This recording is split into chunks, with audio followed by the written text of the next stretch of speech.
Dans cette vidéo, nous allons résoudre la deuxième équation irrationnelle que nous avons ici en mauve, 7 facteurs de racine de 3x plus 1 égale 3x plus 10. Donc, en fait, ce que nous allons faire, c'est appliquer vraiment la méthode de résolution que j'ai laissée ici en noir et que j'ai expliqué plus en détail dans la vidéo précédente. Donc si tu l'as pas vue, je t'encourage vivement à aller la voir parce que j'explique vraiment en détail, notamment cette deuxième étape qui n'est pas évidente pour ce type d'équation. En fait, je pense que tu as bien compris que dès qu'on a une racine carrée, eh bien en fait on va essayer de s'en débarrasser. Parce qu'on n'aime pas avoir des racines carrées dans une équation, parce qu'on ne peut pas faire ce qu'on veut avec les x. D'accord? On ne va pas pouvoir regrouper les x ou pouvoir trouver une équation du second degré facile à résoudre tout de suite. Donc en fait il faut vraiment s'en débarrasser. Donc là, pour cette deuxième équation, on va tout simplement suivre les étapes que nous avons ici. On va dans un premier temps, et c'est toujours ce qu'il faut faire d'ailleurs pour n'importe quel type d'équation, et bien trouver l'ensemble de définitions des solutions possibles. Là, on n'a pas de quotient, on n'a pas non plus, si tu es en terminale S, de fonction logarithme népérien, on n'a pas de ln. Il ne faut pas que ça te fasse peur si tu es en première et que tu n'as pas vu la fonction logarithme népérien, tu la verras l'année prochaine. Mais en tout cas, en première, il faut juste regarder si tu as des racines carrées ou un quotient pour déterminer un ensemble de définitions. Donc là, il y a une racine carrée, et tu sais que la racine carrée d'un nombre strictement négatif, ça n'existe pas. Donc il faut absolument que tu aies, tout simplement, première étape, il faut que tu aies 3x plus 1 qui soit supérieur ou égal à 0, que ce soit un nombre positif en fait. Donc on résout, supérieur ou égal d'ailleurs à 0, on résout bien cette petite inéquation ensemble, on passe le 1 à droite, on va obtenir moins 1, donc 3x supérieur ou égal à moins 1, autrement dit, en passant le 3 en facteur du x à droite, en divisant à gauche et à droite par 3, c'est ça que ça revient à faire, on obtient x supérieur ou égal à moins 1 tiers. Voilà donc, ça nous donne l'ensemble tout simplement de moins 1 tiers inclus jusqu'à plus infini. Donc voilà pour notre ensemble de définition des solutions possibles. Ça, c'est une première condition sur les nombres que nous allons trouver. Il faudra bien la regarder cette condition, parce que la trouver c'est bien, mais il faudra bien l'utiliser par la suite. Donc ça, c'était la première étape. Maintenant, on arrive à la deuxième étape, c'est-à-dire la manipulation effective de notre équation. Donc là, on regarde notre équation, et il faut la transformer en ceci. C'est-à-dire racine carrée d'un truc, le grand A, égale un autre truc, c'est-à-dire le grand B. Alors là, en fait, on a le 7 qui est en facteur, donc ce que je te propose de le faire, c'est tout simplement de le passer de l'autre côté, en divisant à gauche et à droite par 7. Et donc, on va obtenir tout simplement, donc racine de 3x plus 1 égale, soit 1 septième facteur de tout ça, on pourrait écrire ça, soit 3x plus 10, le tout sur 7, avec un grand trait de fraction. Je te propose de choisir la solution 1 septième. 1 septième facteur de 3x plus 10. Voilà, tout ça, c'est notre grand B. Maintenant, ce qu'il s'agit de faire, c'est d'utiliser cette fameuse équivalence rouge, qu'on va plus trop expliquer ici. On l'a déjà expliqué dans la vidéo précédente, je t'encourage vraiment à aller la voir si tu ne l'as pas vue, pour bien comprendre, pour mieux comprendre en tout cas d'où ça vient, c'est pas évident à expliquer. En fait, l'idée, c'est tout simplement d'enlever cette racine carrée, donc en fait de mettre au carré. Donc on met au carré, on met bien le symbole équivalent, on met au carré des deux côtés, donc ce qui va permettre d'enlever la racine carrée, ici à gauche.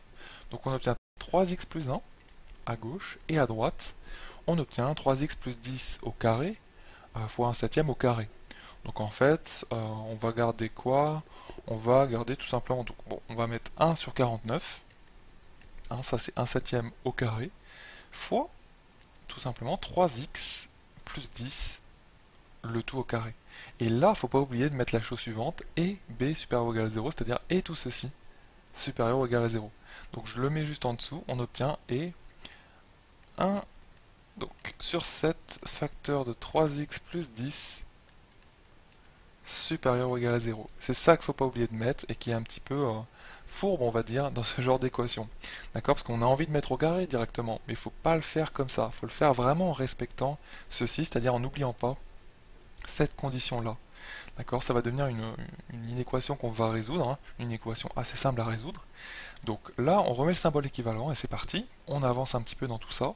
Donc en fait, ce qu'on va faire, c'est qu'on va développer notre carré ici à droite et on va tout regrouper pour obtenir une belle équation du second degré. Donc bon, il y a le 1 sur 49 qui nous embête un petit peu, mais on va le garder, on va développer en fait avec. Donc là, ce qu'on va obtenir, donc 3x plus 1 égale, donc à droite, ça va donner 1 sur 49 facteur de, alors 3x le tout au carré, ça fait 9x au carré, donc on met des parenthèses bien sûr, hein, plus 3x fois 10, donc ça c'est AB, ça fait 30x fois 2, donc plus 60x, c'est 2AB, hein, plus b carré dans l'identité remarquable, donc plus tout simplement 100. Voilà, on n'oublie pas la condition derrière, qu'on va résoudre très rapidement, celle-ci. En fait, le 1 septième, tu peux l'enlever, tout simplement parce que tu peux multiplier des deux côtés cette inégalité par 7. Donc en fait, multiplier par 7, ça ne change pas le supérieur ou égal, parce que 7 est positif, donc ça permet d'enlever le 1 septième. Et il nous reste juste 3x plus 10 supérieur ou égal à 0. Donc là, je la résous oralement assez rapidement, hein. Donc on obtient tout simplement 3x plus 10 supérieur ou égal à 0, autrement dit, 3x supérieur ou égal à moins 10, en passant le plus 10 à droite, et donc, tout simplement, x supérieur ou égal à moins 10 tiers, moins 10 sur 3. Voilà, qui est une fraction irréductible qu'on garde comme ça. Voilà, donc les nombres sont pas très simples dans ces équations, hein. C'est tout à fait normal, hein. C'est pour te présenter une équation un petit peu plus difficile au niveau calcul à résoudre que la première. Mais je pense que c'est faisable quand même. Donc là, on continue à essayer de simplifier notre équation du second degré qu'on obtient ici. Donc là, ce qu'on va obtenir, alors, on va obtenir des fractions, donc ça va pas être très très simple, mais c'est pas très grave. Donc on va obtenir, alors, le 9x carré sur 49, donc ça on va le garder, 9x carré sur 49, voilà, au niveau des x, on a 60x sur 49, quand on développe, hein, avec le 1 sur 49 ici. Mais derrière on va avoir le 3x, qu'on va vouloir mettre au même dénominateur que 49. Bon, bah, c'est pas très simple, hein, mais on va quand même réussir parce que 3 fois 49, ça va faire combien? Ça va faire 3 fois 4, 12, 3 fois 9, 27, donc 147, hein, tout simplement. Donc on va obtenir plus, donc 60 si tu veux, 60x, moins, donc en passant le 3x de l'autre côté, hein, moins 147x sur 49. Alors, je sais que c'est un petit peu fastidieux, les calculs sont pas évidents ici, mais c'est faisable quand même. On va quand même réussir à le faire. Et derrière, on va obtenir donc plus 100 sur 49, et il y a le plus 1 qu'on va passer à droite qui va faire moins 1. Donc là, on va obtenir 0, hein. Donc moins 49 sur 49. Donc on va obtenir plus 100 moins 49 sur 49. Voilà. Donc ça, c'est une équation de second degré qui est un petit peu fastidieuse, mais on va quand même s'en tirer, je pense. Donc là, on n'oublie pas le et x supérieur ou égal à moins 10 tiers, qui est notre condition, hein, qu'il faut bien garder jusqu'au bout. Donc là, on avait une première condition, et là, on en a une deuxième. Moins 10 tiers, c'est à peu près égal à moins 3 et quelques. Bon, en fait, c'est une condition qu'on ne va pas garder parce que là, on a déjà x qui doit être supérieur ou égal à moins 1 tiers, c'est-à-dire moins 0,33333. Donc si tu veux, cette condition est plus forte que celle-ci. D'accord? Donc bon, on va juste comparer les nombres qu'on va trouver dans cette équation du second degré avec cette condition-là. Donc là, ce qu'on fait, c'est qu'il faut résoudre cette équation du second degré. Donc là, on retrousse nos manches un petit peu, on va essayer de s'en tirer. En fait, on va pouvoir tout simplement enlever le sur 49, hein, c'est ça que je te propose de faire. Hein, on va multiplier partout par 49, hein, à gauche, ça va donner 0 fois 49, donc 0, et à droite, ça va nous permettre d'enlever ce fameux dénominateur sur 49. Donc on va obtenir 0 égale x, enfin 9x au carré. 9x au carré, au niveau des x, on va avoir quoi? Donc 60 moins 147, ça va nous faire tout simplement moins 87x, hein. Moins 87x, et au niveau des constantes, eh bien, ça va nous donner 100 moins 49, c'est-à-dire 51, donc plus 51. Voilà, et on n'oublie pas de reporter notre condition, c'est-à-dire x supérieur ou égal à moins 10 tiers, qu'il faut bien trimballer jusqu'au bout, parce que si tu l'oublies, hein, si tu ne la mets pas, tu n'as pas le droit de mettre le symbole équivalent. Donc il faut vraiment la mettre. Et elle est importante parce qu'il va falloir normalement comparer nos solutions à cette condition. Donc les solutions de cette équation du second degré qu'on retrouve ici. Donc pour résoudre une équation du second degré, je pense que tu sais faire, il faut juste utiliser delta. Donc delta, eh bien c'est parti, hein. C'est b carré moins 4ac. Je t'encourage vraiment à renoter à chaque fois la formule pour remplacer rigoureusement chaque coefficient par ce qu'il vaut. Donc b, c'est moins 87, A ça va être 9 et C ça va être 51. Donc là je te propose d'utiliser la calculatrice parce que ça va donner quand même un nom pas évident. Donc plutôt que de faire ça à la main, on va aller un petit peu plus vite ici. Donc alors on va obtenir moins 87 le tout au carré, c'est-à-dire 87 au carré, hein. 87 au carré moins 4 fois a, c'est-à-dire fois 9 fois 51. Fois 51, et là on va obtenir 5733. Bon, alors ça donne pas un delta très simple. 5733, et ceci, ce qui est important, c'est que ça donne un delta qui est strictement positif, donc il y a deux solutions. Deux solutions qu'on note souvent x1, x2, et on va rappeler les formules, on va surtout appliquer les formules directement ici. Donc les formules, ça va être x1, x2, donc on va mettre tout simplement x1, 2 pour aller un petit peu plus vite, pour noter tout ça de façon un peu plus concise. Donc moins b, c'est tout simplement 87. Ensuite ça va être plus ou moins.